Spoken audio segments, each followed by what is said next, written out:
શ્રી હનુમાન જયંતીએ રાધનપુરમાં શ્રી રાપરિયા હનુમાનજી મંદિરે ભક્તિમય માહોલ। શ્રી રાપરિયા હનુમાનજી મંદિરમાં 56 ભોગ, સુંદરકાંડ, હવન અને આરતીનું ભવ્ય આયોજન। રાધનપુર શહેરમાં હનુમાન જયંતી અને ચૈત્રી પૂનમના શુભ અવસરે ભક્તિમય વાતાવરણ સર્જાયું હતું। રાધનપુર શહેરના શ્રી રાપરિયા હનુમાનજી મંદિર ખાતે સવારથી જ ભક્તોની ભારે ભીડ જામી હતી। વડિયાર રાપરિયા ચેરિટેબલ ટ્રસ્ટ અને વડિયાર રામાનંદી સાધુ સમાજ આયોજિત શ્રી રાપરિયા હનુમાન મંદિરમાં ભવ્ય અને વિશેષ આયોજન કરવામાં આવ્યું હતું। અહીં હનુમાનજીને 56 ભોગનો અંકુટ ધરાવવામાં આવ્યો હતો। હનુમાનજી દાદા અને 20 અન્ય મંદિરોમાં ફૂલોની સુંદર આંગી કરવામાં આવી હતી।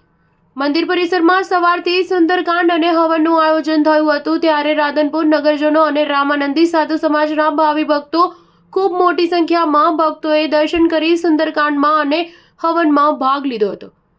રાધનપુર શહેરમાં મહેસાણા હાઈવે પર આવેલા શ્રી રાપરિયા હનુમાન મંદિરમાં વિવિધ કાર્યક્રમો યોજાયા હતા। શક્તિ મંદિરોમાં પણ માતાજીની પૂજા અર્ચના માટે ભક્તોની ભીડ જામી હતી। સમગ્ર શહેરમાં ભક્તિમય માહોલ સર્જાયો હતો અને મોટી સંખ્યામાં શ્રદ્ધાળુઓ દર્શનનો લાભ લીધો। ન્યૂઝ 7 પાટણ।